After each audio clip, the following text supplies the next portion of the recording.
So I'm actually very fortunate to work with Prerit in my college days.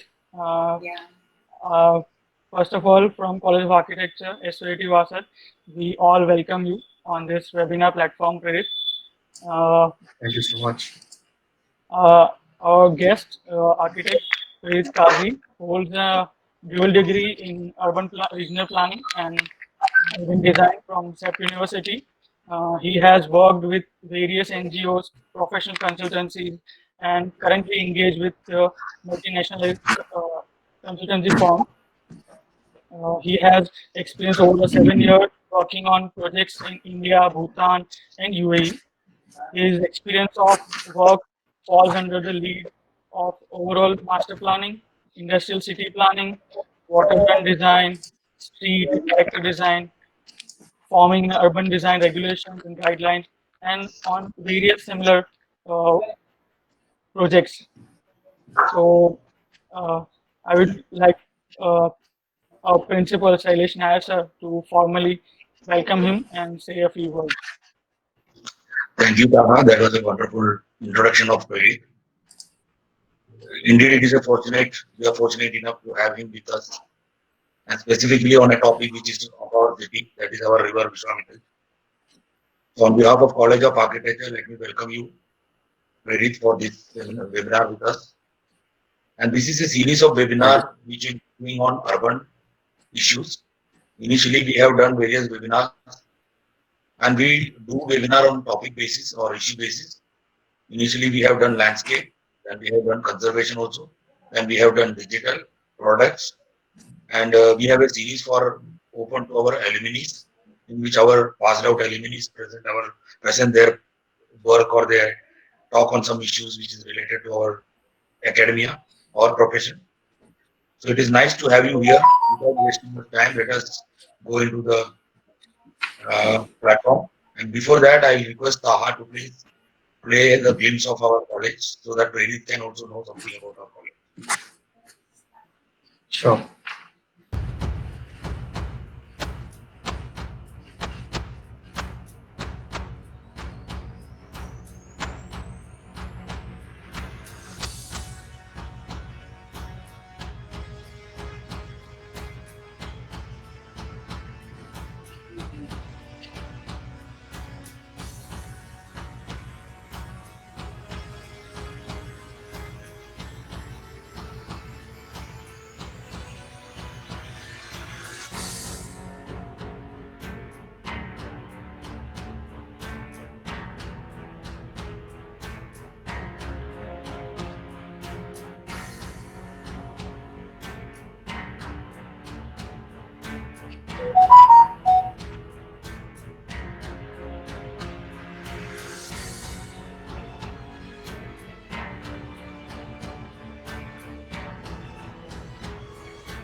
Now the platform is yours, Prerit.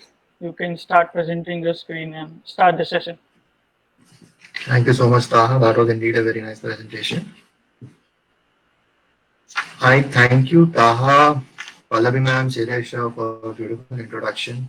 I'm really glad to be a part of this platform, and I hope I'm able to educate the students primarily by the project that I've worked on. I was a part of HCP team when I was working on this project, and I was associated with HCP as a project architect, and I was personally involved in Vishwamitra Riverfront Development Project. But when I had been a part of the project, the feasibility report had already been finished. It was compiled. A lot of strategies were already put in place. So since then, and the 3 years of inception of the Vishwamitri post-feasibility report is what I have been involved with. And I have seen tremendous ups and downs for the projects. I have been with the project very closely, and I very personally know that there are so many people who are so closely attached to Vishwamitri that when Taha approached me about this project, I was like very excited. Okay, this is a brilliant opportunity to share stories of what goes behind the project. I mean, I would just like to talk to students about this, that the initial intent of this presentation would be not to educate you about how a riverfront development works or how a river is developed, but I wanted to educate about what are the different things which really go behind the riverfront, or when we try to redevelop a river, then what are the things that we really look at? There are so many nuances that a professional person or a professional consultancy or an activist or an environmental planner has to think about. So this is what I have tried to compile, and of course I have tried to put up the slides of Vishwamitri Riverfront Development also, which is one of the approach of development. We'll talk about it more in detail. I'll just start my presentation from here.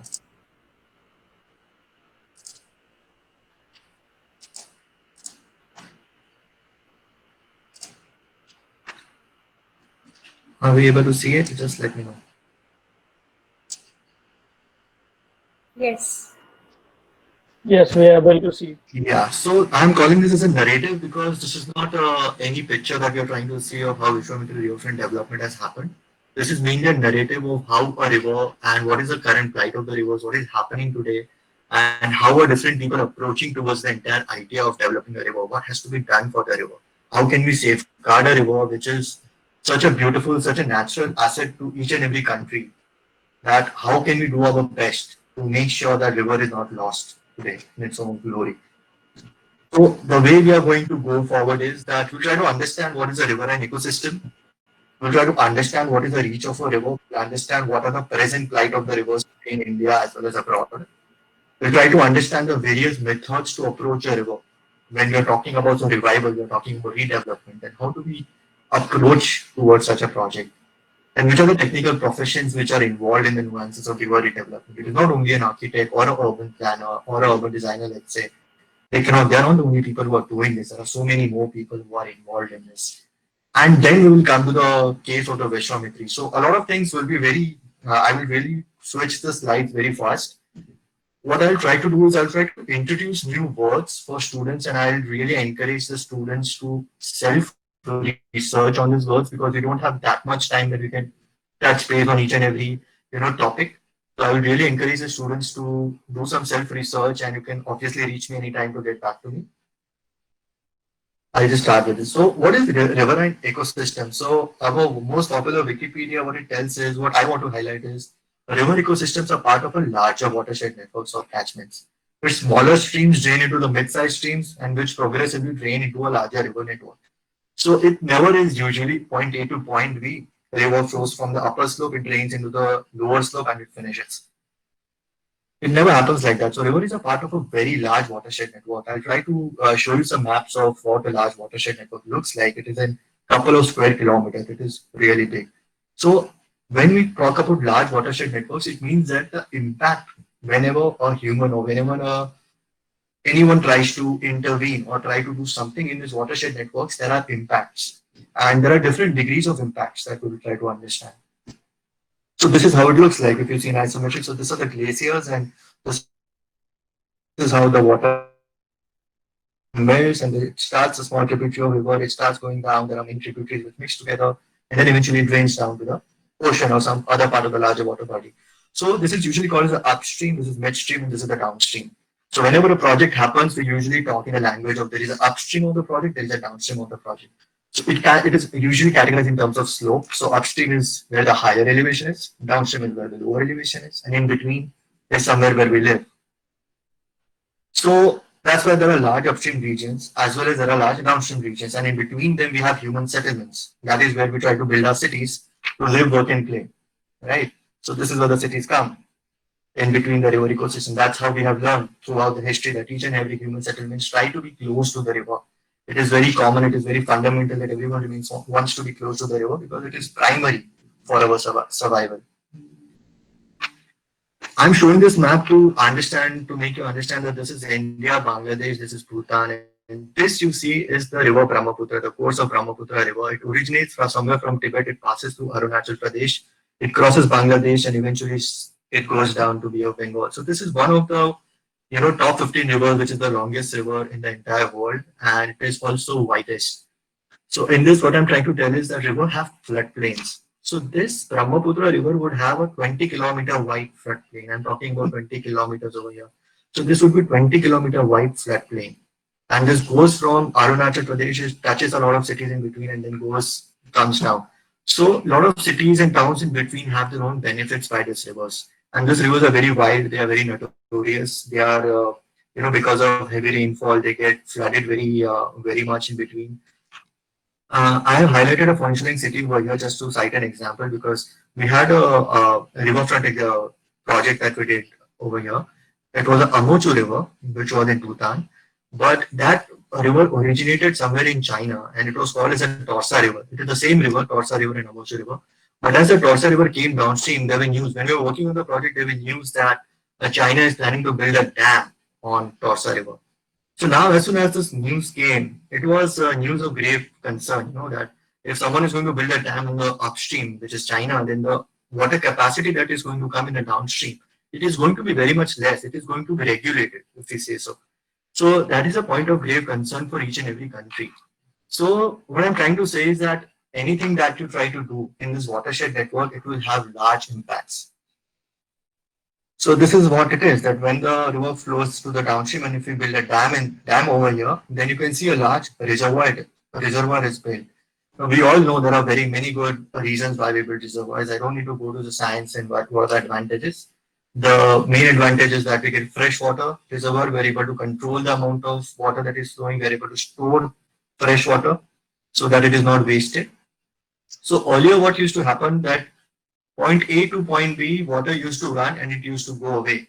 And there used to be really wide floodplains. So floodplains is a very important aspect.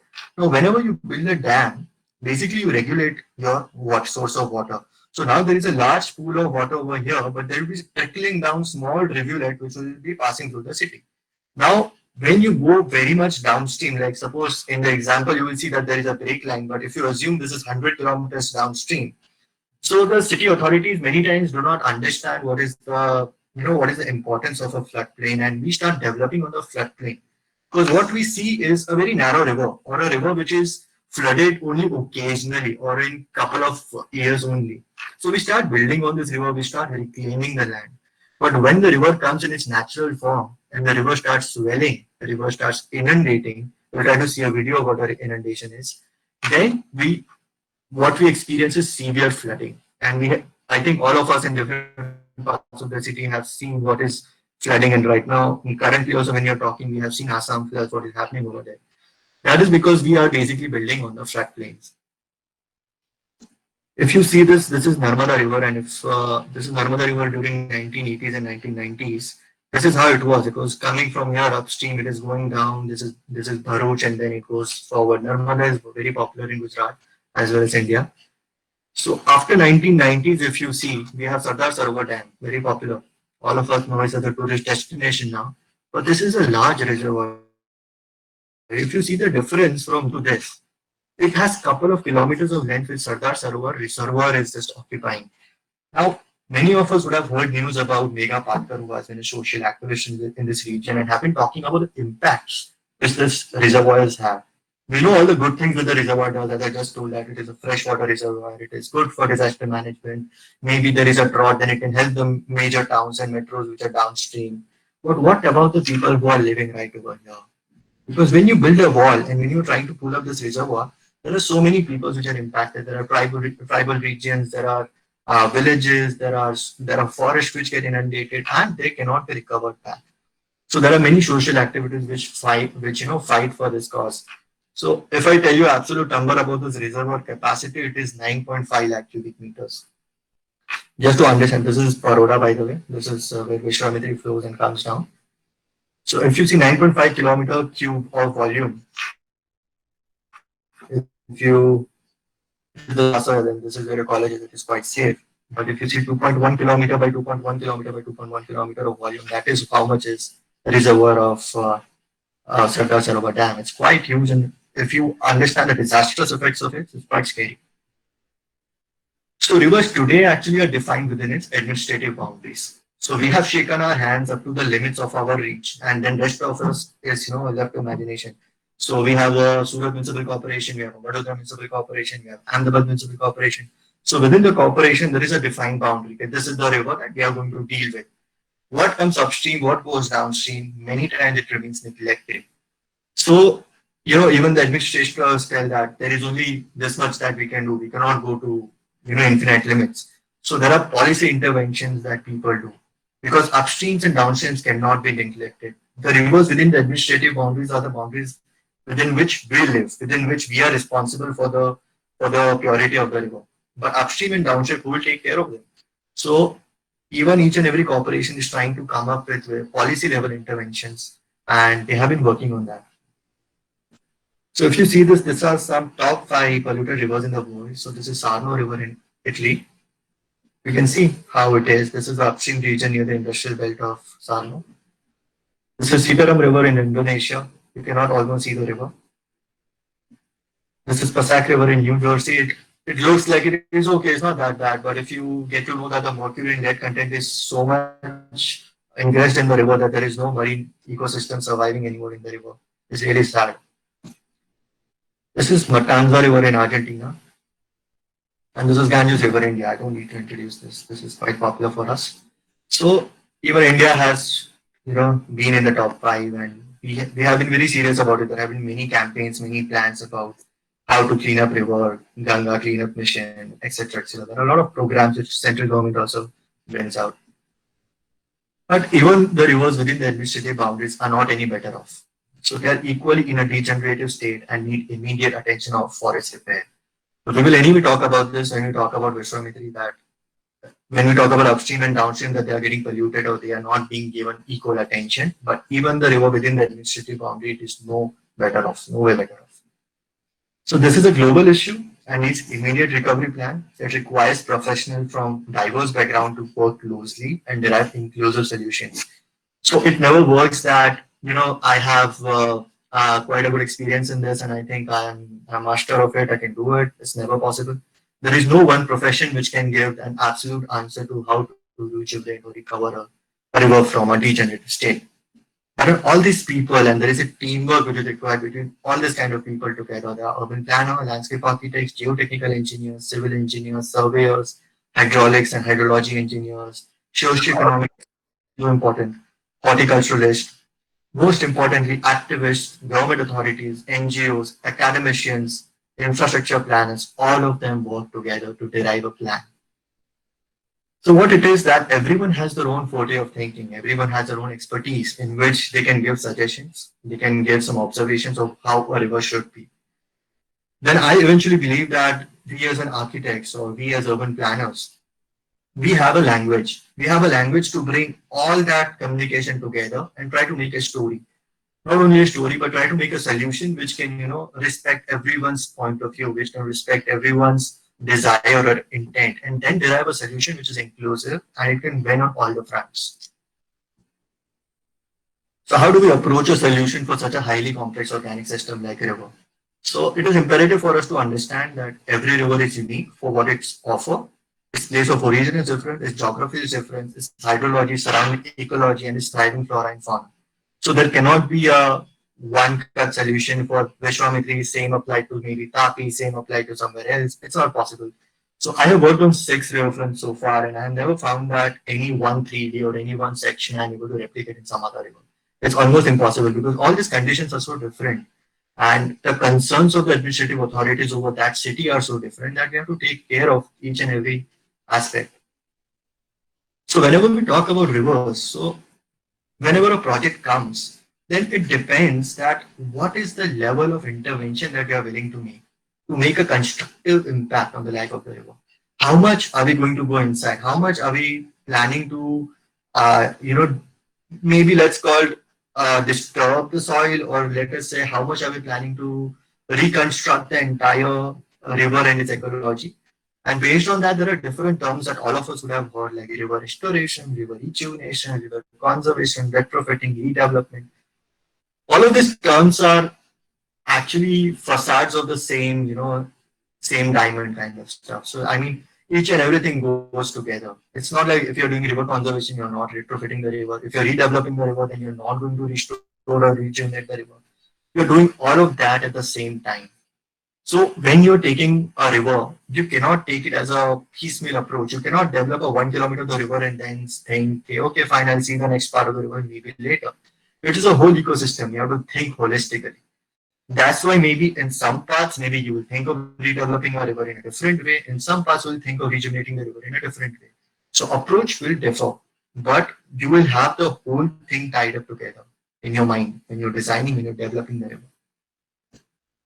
So this is just two extreme examples. Like this is Shangyangshang River in Seoul. If you see the intervention over here, this is passing through the urban fabric of the city. And earlier, it was a bridge. There was a highway which was passing through the Seoul, and in the south of Seoul, there was a freeway. And the municipal authorities had made a conscious decision of removing that and bringing back the river which was earlier.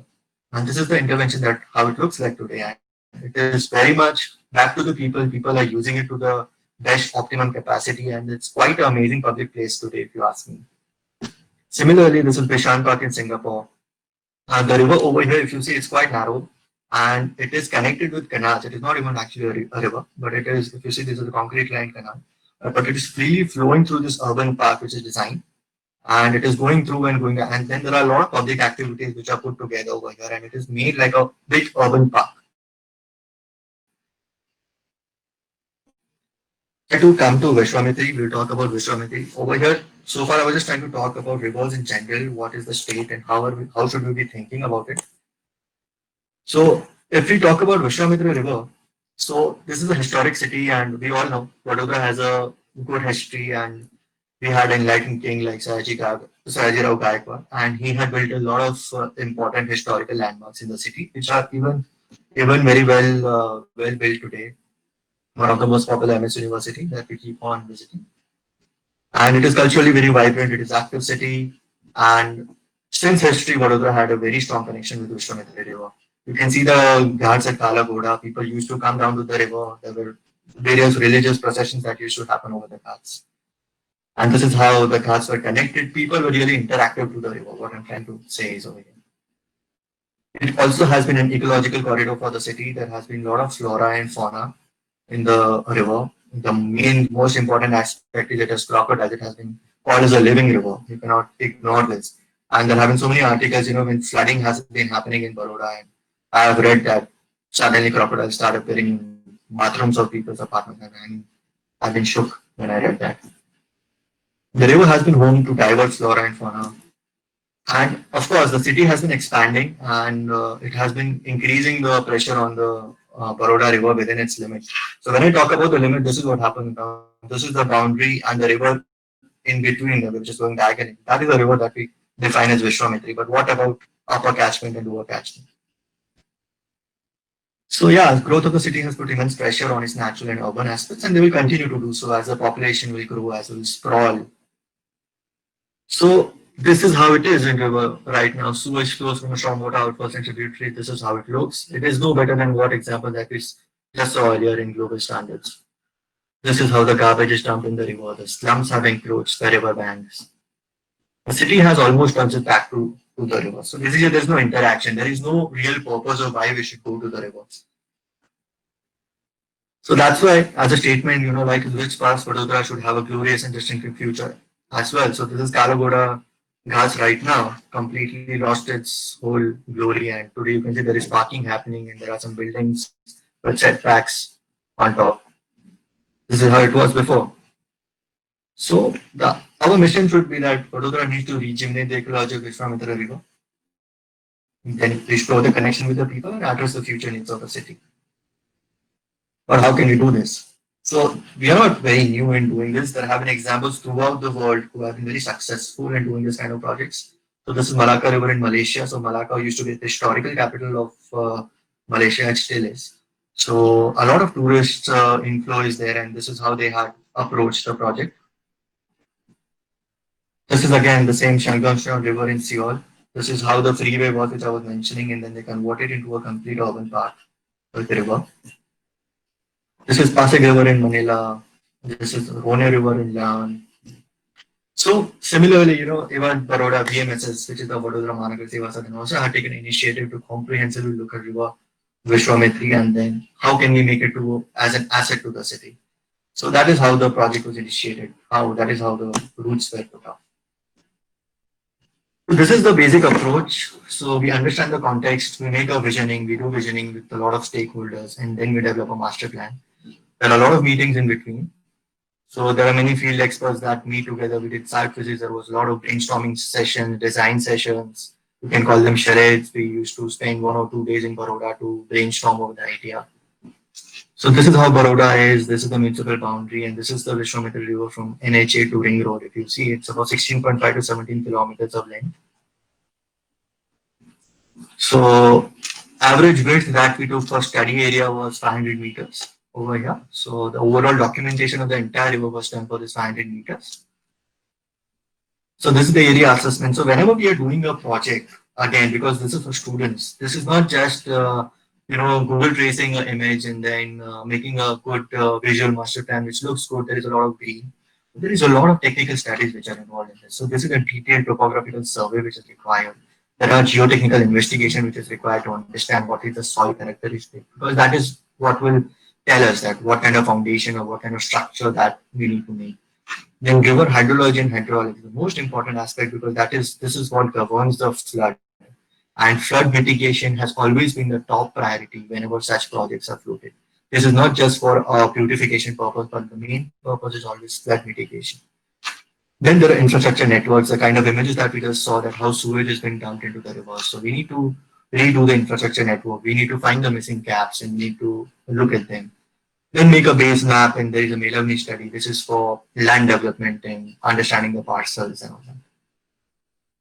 Then there are visions and objectives, and not too much into detail, but integrated, safer, cleaner, sustainable, diverse, inclusive. So primary objective is the restoration and rejuvenation of ecology of the Vishwamitra River. And also we have to look at the future needs of the city, because this is not only the river, but city is also living coherently with the river. So we have to think on both the sides. So when you start making a project, there are so many objectives that you have. Then you have to start combining the objectives, and then you start grouping the objectives. So these are the major groups that we have. Like we are doing first is the water management, like we will do increase the flood carrying capacity. We'll strengthen the river edges. We'll try to retain and replenish the water. We'll try to clean the river to make it pollution free. When we talk about ecology, we will try to create a safe habitat for crocodiles, because it is extremely important. Crocodile as a thing in the Vishwamitra River. Restore the ecology and biodiversity of the river. Create public recreation spaces. Then we will also have to look at the accessibility and connectivity, which is a little beyond the river. We will try to omit this part, land management, for today's discussion. It is not that important today. So this is how it looks like. This is the survey of how, this is the base map. After we are doing the survey, this is the base map that we prepared. This is how existing ground situation look like. Then this is the proposed land use, and this is the visual master plan. After the entire design process finishes, this is where we come at. So if we start with increasing the flood carrying capacity. So what happens, I start with a small video which is talking about a flood inundation map. So flood inundation is basically when there is so much of water that is gushing into the river, but the river does not have that capacity to hold that much amount of water. So what happens is the river swells and the surrounding area inundates. So earlier, if you remember, I talked about the floodplains. So earlier in historic times, when this much amount of water used to come, it was quite easy because there were no settlements. Water used to come and it used to go easily. There was no problem. But now, because the river is kind of a valley and there are buildings all around it, when there is so much of water coming, it is not able to maintain it, manage it, and then the river swells and all the surrounding settlement suffers. And that is why we have to, need to have this kind of project. So this is a video of Surat, and this is the inundation map of Surat.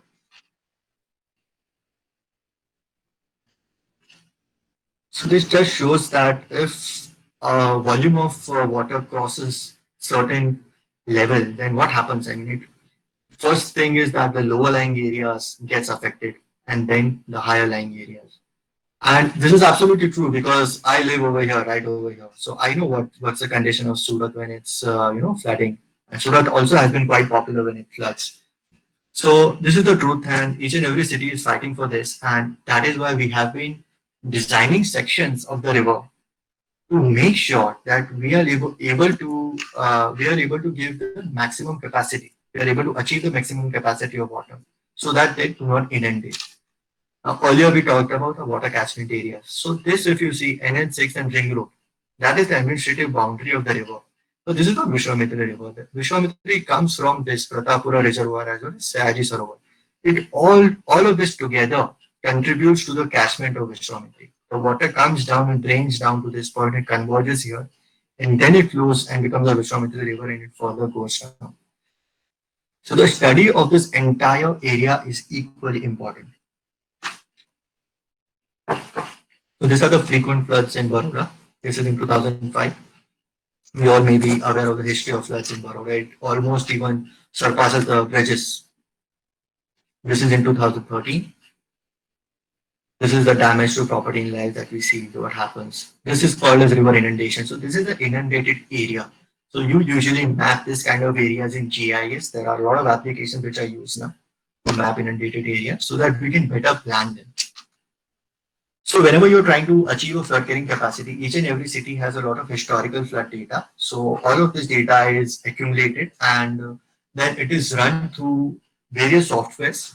Like this is river hydrology and hydraulics. So this is HECRES software or Mike software. All of this data is put inside and hydraulic and hydrology engineers work together to make the basic condition of the river. That if X amount of water is going to be released in the river, then what will be the top of the water surface level. So if you see this, this is a longitudinal section.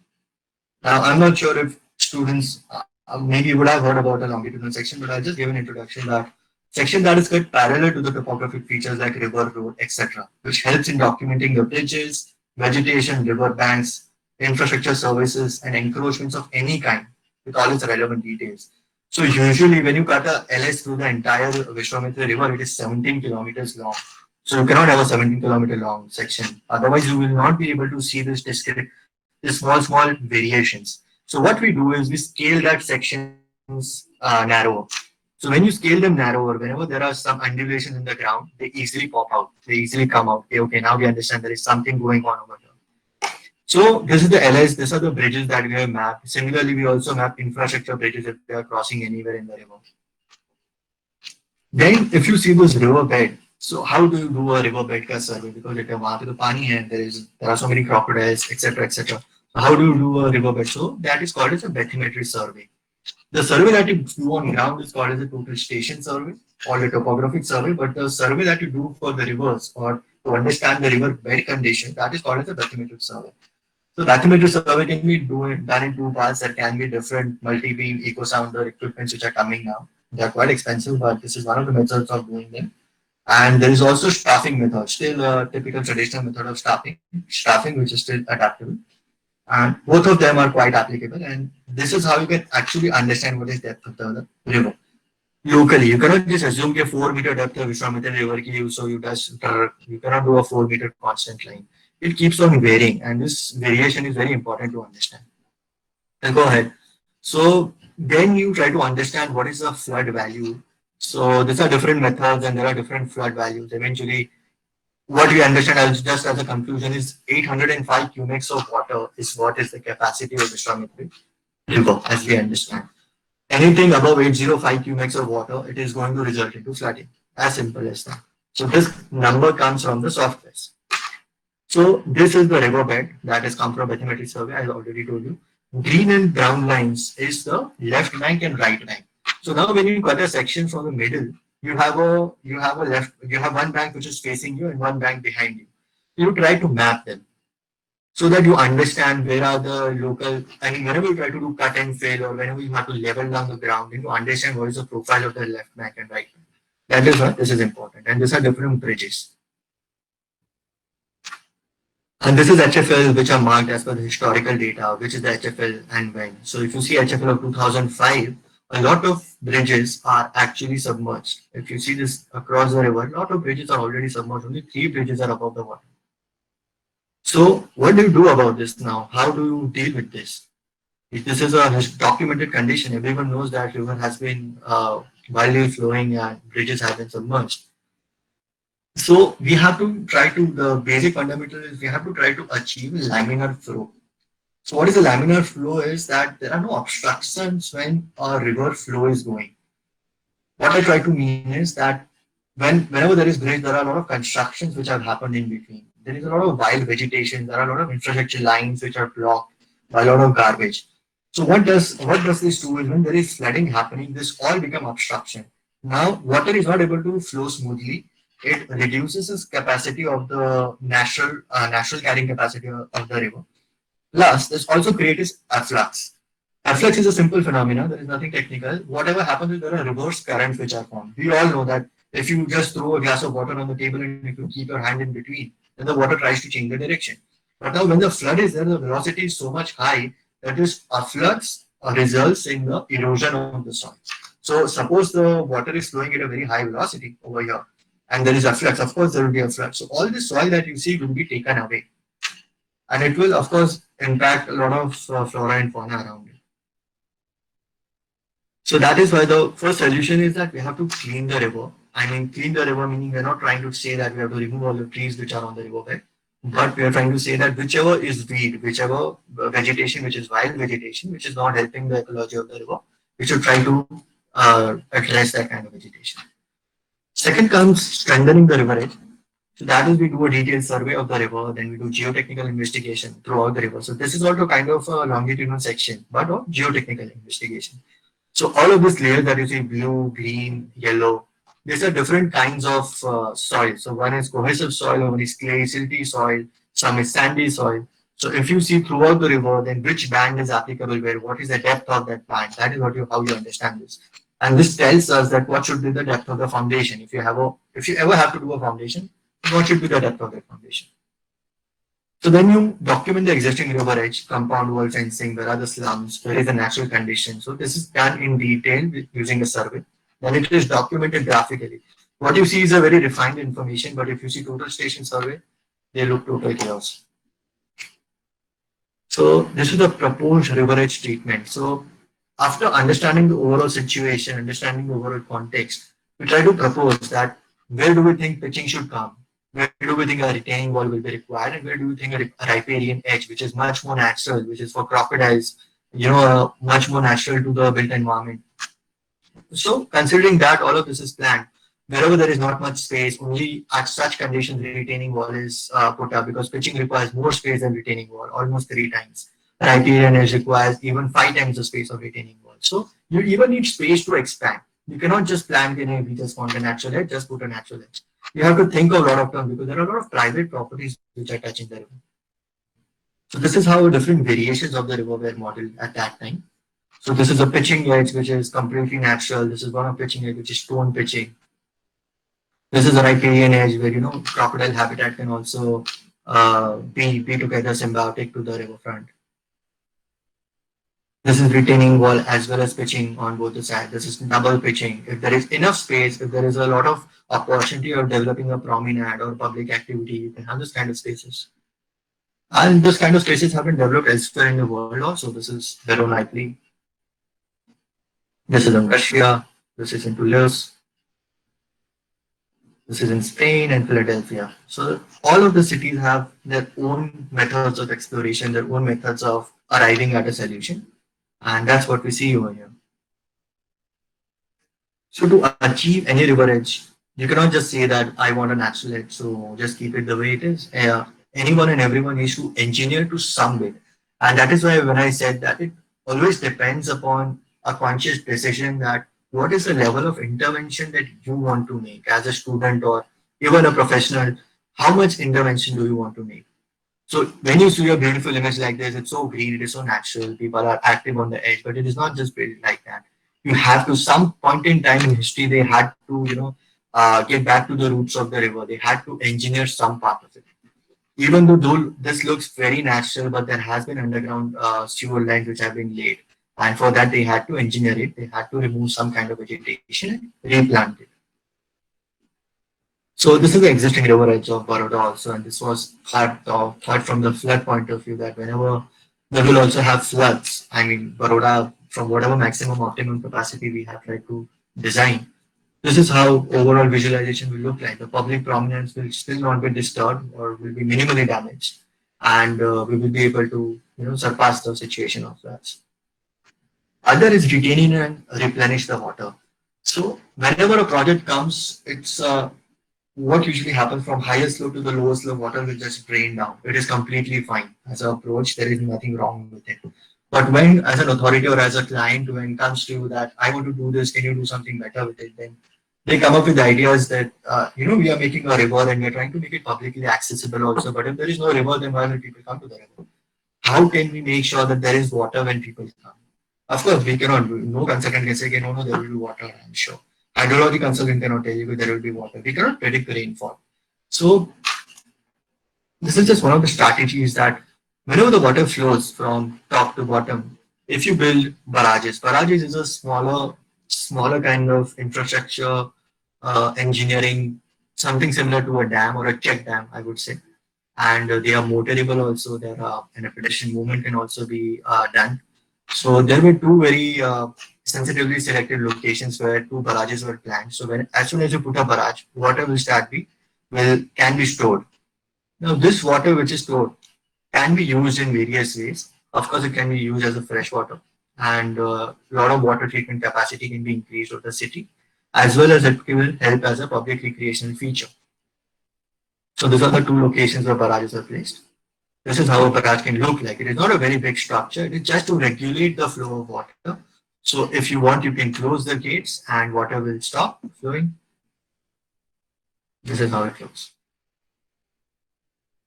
And once you put barrage, that's a common question that it means that now you have made pools out of it. It is a stagnant water. It is not going to flow anymore. So you need to have cleaning machinery. You have to have aeration fountains. You have to make sure that the water keeps on regulating from top to bottom. So there are other engineering practices which are used. Then eventually we have to clean the river to make it pollution free. So before I discuss this, Vishwamitra is no way a unique river in which we see that it is extremely polluted when all the sewage is dumped into the river. So this is two Kans. These are the natural drains. Kans means a natural drain. So these are the natural drains which is pumping a lot of sewage into the narrow river. It is already only 30 meters, but a lot of sewage is going inside. And this is how it looks. It's really bad. And just to remind you, in 1800 also, London, Thames River, which is so excellent today, at that time, it was considered, River Thames was considered almost biologically dead. It was in such a degenerative state. It was full of sewer. It was completely opaque. And at that time, people used to use river for bathing, drinking water. And there was a cholera pandemic at that time in 1800, which happened. In 1900, when Second World War happened, there were a lot of treatment capacities which were, attacked, and London didn't have any sewage treatment plants. Only after 1960, London also started taking this situation seriously. They started cleaning the river. They started building treatment capacities. And today what you see in London is what it is. London and all other cities abroad also have come through the situation. It is nothing unique. It is doable. We all know that. But we have to take the right actions to do it. So this is how it is right now. So we have mapped each and every sewer outfall, and not only map it, but with our infrastructure consultants, we have discharge capacity of each and every outfall. So how much MLD, million liters per day, how much MLD of sewage is actually getting dumped in the river.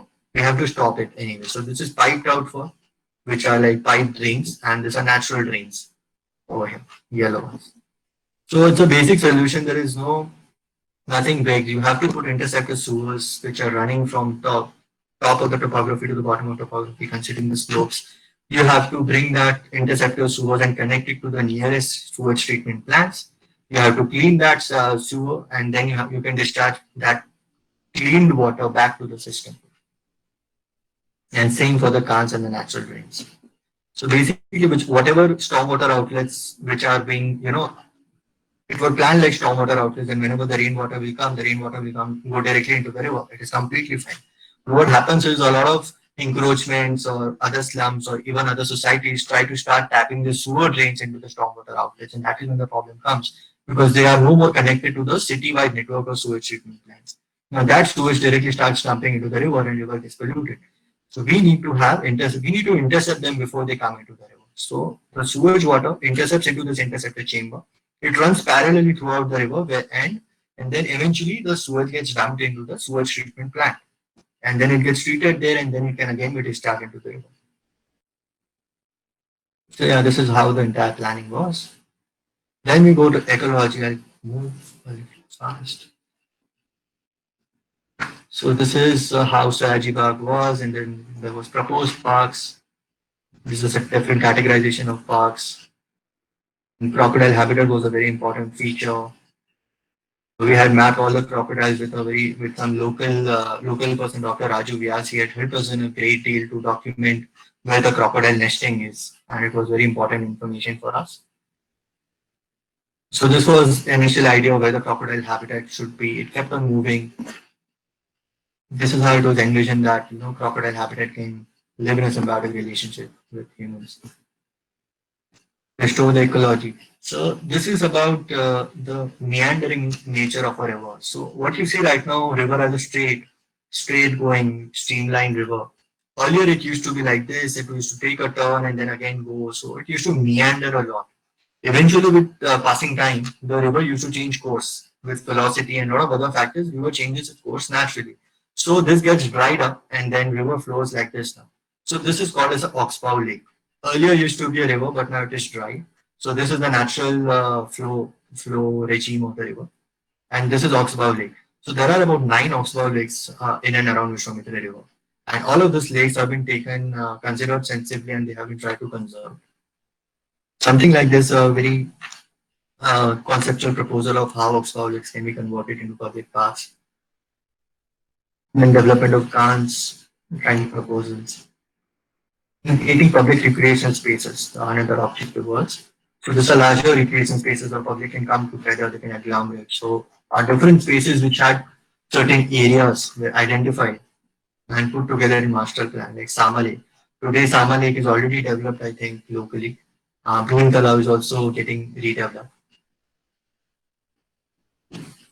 And accessibility and connectivity. So this was about the river and in and around the river, but the project does not end there. You have to access the river.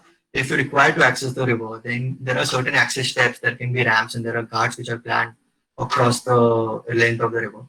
This is how Kalagoda was before, and this is how it can be developed, and this can be merged with the existing river cross section. These are different profiles which have been thought through. How do we access? How do we get to the river access points from a city? Because right now, if you see, there are a lot of missing links in the city. This area, they have not been yet planned. So we still have an opportunity to plan them and make them coherent. So a lot of missing links like TP streets, town planning, from the mechanism of town planning, a lot of streets are already planned. They were integrated in the master plan. Then there were new streets which were planned and put together to make that connectivity kind of seamless. Once you have that, you try to design the streets as a complete street with all the characters. And then you have a kind of north-south corridors which are running throughout the riverfront. They can be public transport, they can be non-motorized transport, which can be encouraged near the riverfront.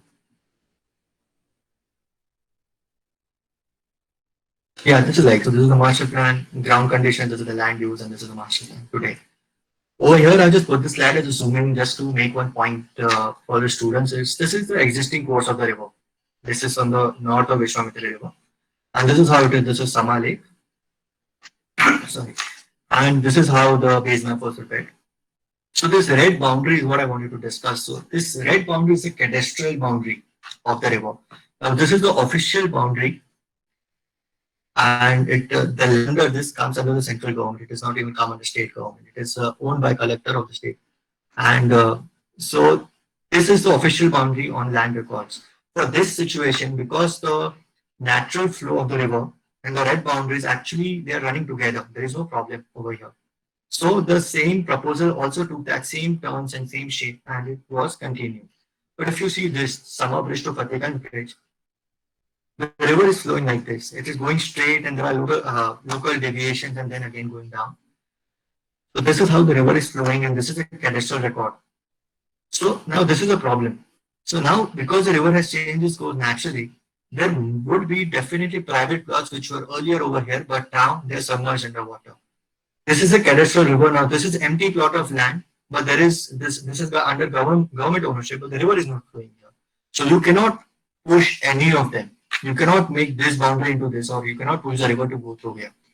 So you have to always respect the flow of the river and its regime of the river first.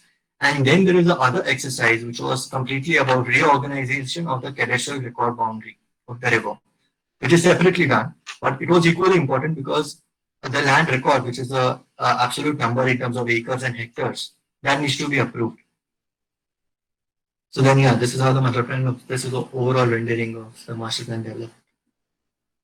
So Taha, will you tell me, do we have time? I can take it a little forward, or we can, I'm fine to stop also over here. Yes, you can continue if you have few more slides. No issue. Yeah, yeah, okay. So after this whole project was conceptualized, what happened next was with approvals and due diligence and process, the design was open for stakeholders every time to comment and give feedback. There were a lot of hard copies which are circulated in stakeholders. So various activists, NGOs, academicians, local authorities, and other organizations brought their minds together to brainstorm and arrive at a solution which can win at all fronts. Because when you suddenly see a riverfront proposal, when you call it as a riverfront especially, a lot of eyebrows are raised that why do we need it suddenly? No, we don't want it. Let it be upside. We don't want to look at it. So there were some common concerns which come. And that common concerns are like how much flood has been considered while designing the river section, and what type of embankments have been proposed. How are the embankments detailed, and what are the various components, and why a diaphragm wall is used. So these are technical questions, I understand, but I'll quickly go through it because so as per NIH report, the design flood should be have considered 2198. If you remember, I earlier told that Vishwamitra is designed for 1000 cumex, but its natural flood carrying capacity is only 800 cumex. What NIH is National Institute of Hydrology. So sorry, so National Institute of Hydrology is a kind of research institute which works with the Ministry of Water Resources, and they work on a lot of consultancy projects which help the government and support them. So they run their own reports, and according to them, 2198 cumex is 1 in a 100-year flood.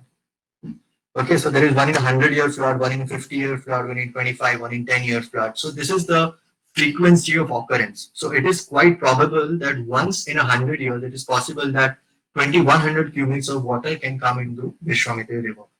So this is a kind of alert system. For dams, it is usually taken as 1 in 1000 years. So because this is a kind of safety parameter that you have to design for. CDO is Central Design Organization. CDO designs structures for governments, like for any canal or even some riverfronts. CDO is an organization which designs the structures for them in government. So natural flood carrying capacity is 837 cumex. Now it is quite understood that it is quite impossible to have 2198 cumex flowing through Vishwamitra River. So the flood carrying capacity of the channelized river, whenever we build the embankments, considering all the sensitivity that I just showed and understanding the context and everything, we can maximum accommodate 1000 cumex. We are still left with 1317 cumex. So what do we do about this water? If someday this comes, then how do we justify this? What do we do about it? So CDO, which is a government organization, suggests that it has to be diverted somewhere else. I'll just show this. And so this is the river section, and this is 837 cumex. If you see the water level, this is 837 cumex. So anything above this is anyway going to flood. It is going to spill over the embankment. So if you see this 2319 cumex, it is already going inside the city. Vadodara is going to get inundated, as I talked earlier, and it is going to be disastrous. So when we do a design proposal, we will be able to do 1000 cumex. We will be able to achieve 1000 cumex. So what about the rest, which is 1300 cumex? So there are two ways we can look at it. Either we can increase the height of an embankment so that we can have additional water reservoir capacity, this whole thing, or we can widen the embankments so that we can have additional water reservoir capacity. So we never agreed to any of this idea because it never made sense. You don't have the width of the river to widen it because there are private properties. It made absolutely no sense to increase the height of the embankment because there is city on the both sides. If city is going to be disconnected from the river, then what is the point of a riverfront? So none of these ideas really worked. So if we cannot do this, then the other alternative was to, before the floodwater enters Vishwamitra, we have to divert it into Mini River and eventually to Mahi River. So now this was also taken forward with CDO, NIH, and as well as BMSS, and there were different brainstorming sessions which are happening for this of what kind of canal can be constructed over the length of NE1 or NH8, and what can we do about it. So this was the initial proposal of flood diversion was the only solution. We cannot build for 1 in 100 year flood for Vishwamitra. Then what type of embankments have been proposed? So I already discussed there are three types of embankments which have been proposed. So there are conditions like this which are polluted. So we can do pitching over there, and these are the local solutions. And this is how it may look like. There can be retaining walls where you don't have enough space to intervene, but we still need the width of river, then we can have a retaining wall. And if we have enough space and there is a lot of natural habitation around, then we can have a fully riparian embankment. We don't really have to do a lot of engineering or foundation work. And this is how it can look like. So all of these three components have been included in the master plan. It has been spread out.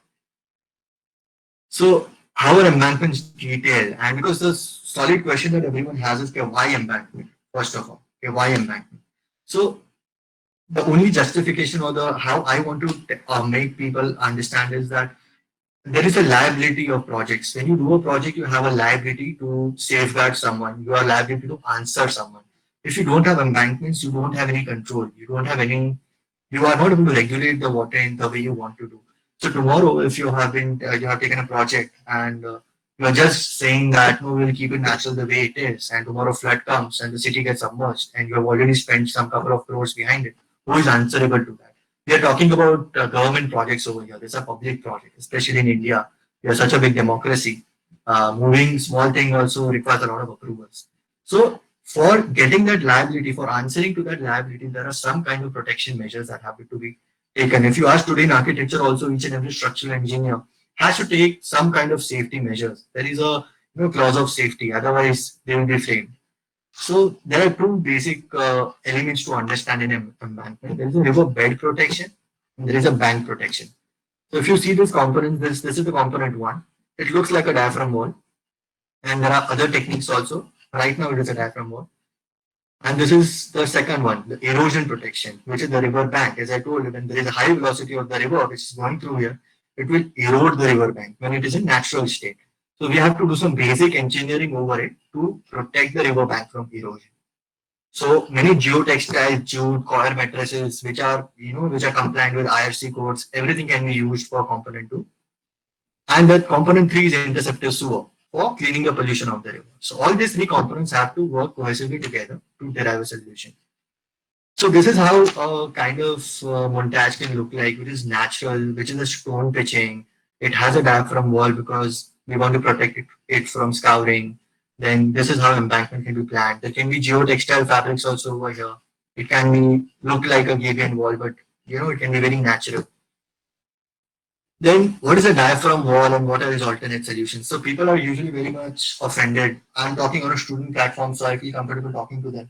So what is a diaphragm wall? I mean, people get very offended by the idea of a concrete wall which is running through the bed of the river. So why a concrete wall? It's not really required that we build a concrete wall. It can be a conscious decision to let go of that concrete wall unless someone else is going to sign on the paper that if tomorrow something happens, if the embankment falls over, then it's not my responsibility.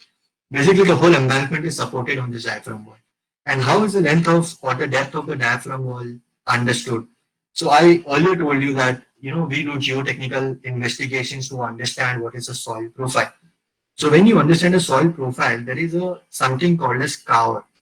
So scour is a technical term. I don't get much into the detail, but below the riverbed, because of high velocity of river, there is a lot of scouring which happens. So under the river, that soil keeps on getting eroded. And one fine day, you see that the entire soil collapses. This is a typical example of scouring. So whenever there is high velocity of river here, it is hitting the embankment over here. So it will keep pushing the embankment. And this will keep getting scoured. So if you see, river keeps on meandering naturally and how it changes the nature of embankments on both the sides. Now, of course, we can do sheet piling. It is equivalent to diaphragm walls, but these are like sheets of steel which are overlapped together, and they also have the same function like diaphragm walls. They are corrosive. They are not long lasting. That is why in government it is very difficult to approve of this. That's why diaphragm wall is done, and they have this is how sheet piling looks like. You know? These are corrugated plates which are tied together. You can also do Gabion walls, of course, but you can understand that Gabion walls require a large spans of volume. And in Vishwamitra, typically we don't have the width enough for making a Gabion wall. We had done Gabion walls in other projects wherever there was a possibility. But for this project, we did not have that space. 30 meters width was the river we have. And if we invest in Gabion walls, then I think Gabion walls themselves will take about 15 meters. So all of these heads of hydraulic engineering head of structural engineering, all of them sit together to derive solutions to make sure that we're trying to, take the best from everyone and try to give it back to the city. I think that is the zest of it, and I hope that students are able to get some keywords from the presentation and they can get back to me. They can just YouTube search these words and they will try to find a lot of informational videos. I wanted to show a lot of videos, but I tried to avoid it because we didn't have that much time. So that's it from me, Taha. Thank you. Thank you so much, Rohit.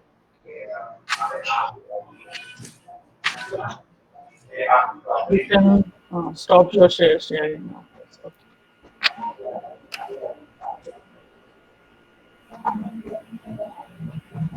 Shailesh sir, if you want to say something. Yeah, I now request Pallavi madam, can you see the chat box and let us start the question and answer session? Yes, sir. There have been two eminent ecology architects and professors to most of us sitting here. Shishir Rawal sir, and I'm not aware of this Yash Sarvate is not known to me, but there are questions from them. So, and in the end, Shishir Rawal sir has said that the presentation is one point of view and it needs a good debate and rebuttal.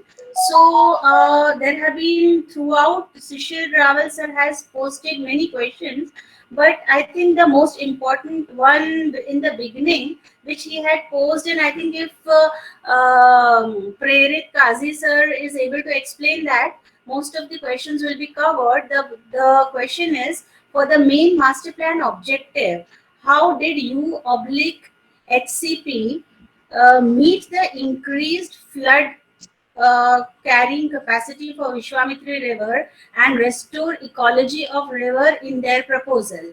Please give specific ecological recommendations. Prerit sir, if you are comfortable, I would request you to answer, sir. Of course.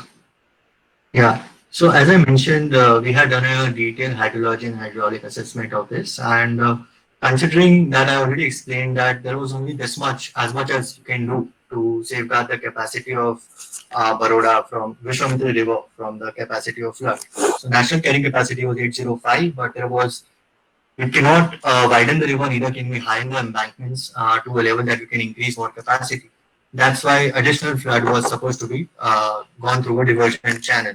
Now the question is that whenever we are planning a diversion or whenever we're planning let's say 1,000 cubics of water, we are doing it, then that is when disaster management plan kicks in, which is closely coordinated with VMSS. That suppose if you have designed a river which is for 1,000 cubics of water, and if there is a disaster management system or alarming system which kicks in at 750 cubics, that's how it works in dam. That if after a certain level of reservoir level, if water is still coming in, then they alert the local municipalities, they alert the citizens that there is a possibility of threat.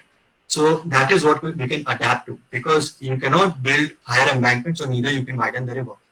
Secondly, talking about the ecology of the river, there have been thoroughly, we have been, that's why we have been, I think I'm very glad that Shishir Rawal sir is over here. I also personally have met him and met Neha Sarvati ma'am also. We have been closely coordinating this Vishwamitri project with them in a couple of focus group meetings that we had. So and because of that, we have been coming up with a lot of, eco solutions or solutions which are closely related to natural built plants like coir and geotextile fabrics, and how can we integrate that for our embankments and not try to harden the edge as much as possible, but wherever we have to do it, then we have to do it. That's the kind of take we have. Okay, and the other question which sir had asked was, how do you decide which vegetation doesn't help an ecological structure or function of the river? Have you done some specific? Do you have some specific information regarding that? Because during the presentation, you told that there can be certain weeds which, if they are not helpful, they can be removed. So I think sir is asking about that statement of Absolutely. I yours. know where sir is coming from. I absolutely understand. So certain weeds, what I'm trying to say is that we had a team of horticulturists which were working with us, and there are vegetations which are not absolutely required into the bed of the Vishwamitra River, and if they can be cleaned periodically, then it can help to increase the flood mitigation risk. This is about priority. This is not about preferencing. I would never say that I would prefer having vegetation over floods, or I will never say that I would prefer floods having vegetation. You have to find the balance. So right now, it is completely okay that we have found a balance with a river which is flowing sewer and a lot of vegetation which is completely natural. It is completely okay. But when it is structured into a project, when you're trying to give back to a client or when you're trying to give back to some people, so you need to find balance between it. So as I said earlier, also even if we try to remove some kind of vegetation, we always have the imprint in our mind that we have to again get back to the river. We have to give equal amount of ecology and biodiversity back to the river. It's not just about taking back the weeds or uprooting them. Okay, okay. And I think it's Neha ma'am who is asking, if the river needs to be engineered, then why we engage planners and architects in the landscape architect as and landscape architects? And do you feel that the withdrawal of the VRDP was a mistake by on behalf of VMC? It I just put very directly, but then if you can just The throw some second light one on I it. do not understand. Second one, I do not understand withdrawal of VRDP from VMSs. I didn't get that. But for the first part, I would like to say that why urban planners and urban designers are required to train the rivers? Absolutely not. We do not train the rivers. Hydraulic engineers and hydraulic consultants do that with the help of geotechnical engineers. We have no capacity to understand what the catchment of the region is.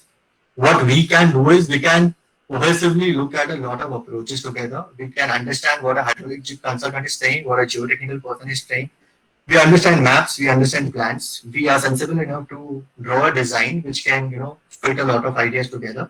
So that is where our role is. We cannot absolutely say that today I'm an urban planner, I know what is the width of the river and I start planning it.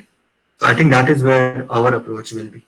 We will have to Okay. collate ideas together and give it back. Yeah, there is one person, Mr. Rajesh Agarwal, I think architect Rajesh Agarwal from Gwalior. He has a query. Do we really think about the crocodile habitat in the river regenerification plan, which is flowing through the city? Secondly, what about the riverbed? Uh, Irrespective of embankment, what about the description of water? And after stopping the drains, from where are we going to bring the water in the river? Uh, so first of all, the water which is coming into the river is sewage. You cannot call it as water. So it is only after it is getting purified or not even purified, it is getting treated to certain level after tertiary treatment. We would still recommend to discharge it back to the river. Otherwise, even primary and secondary treatments are not good enough to discharge it back to the river. So second, yeah, so that's about the sewage part. So crocodile rejuvenation was a part of a project which was holistically planned by VMSS, and you're absolutely right that how much does it make sense to have a crocodile habitat? We have had detailed discussions about it earlier also, that how sensible it is to confine a crocodile habitat and how can you there is. But there are some authorities which are debating that what about the safety of the people? You can see a crocodile nest anywhere, anytime. There is crocodiles which are swarming up in Sayaji Bagh at any time. So how can so again, this is how do you take inputs from each and everyone and try to justify your own design idea. So none of that proposal is right or wrong. And of course, there is no crocodile habitat planned in Saji Bagh anyway. Yeah. I think it was a very nice and interactive session. It triggered off a lot of debate, Prerit sir, and I'm really very thankful to you for enlightening our students through your intense study. And there were a bank of nomenclature, which I think our students doing urban design and the urban insert studio in the ninth sem will be highly benefited. And we wish that you be a part of our team during the juries and during the presentations, and it would be really very enlightening. And thank you all the participants for making this session very interactive. And I am looking forward for more participation in the other two webinars of this urban planning series on the 5th and on the 9th. So all of you please be there. And Taha sir, can we just get back to you, and you can also thank Prerit sir. Yes, yes, Please. yes, ma'am. Yeah.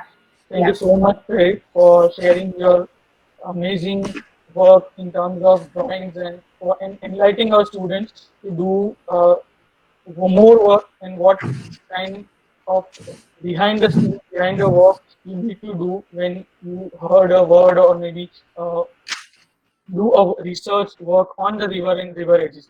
So thank you for that, and we will be definitely get back to you when we are ready with some concrete work with our students, so you can guide us. Absolutely, Taha. I was really happy to be part of this. And again, I'll just reinterpret this that this is why this Vishwamitri, it is not any less known fact that it has always been a matter of debate because because citizens have been really sensitive towards it. And why not? Because it is a river which is flowing within their premises. Why not? So it absolutely, and we have always welcomed those suggestions, always, and we have been working.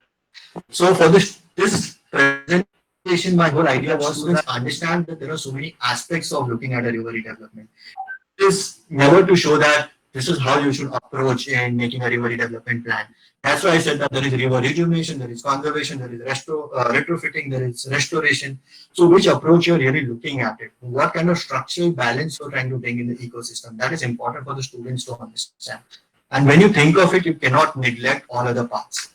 You are not going to make a fancy master plan just to put it in the, a kind of cabinet and it will stay over there for the rest of your lives.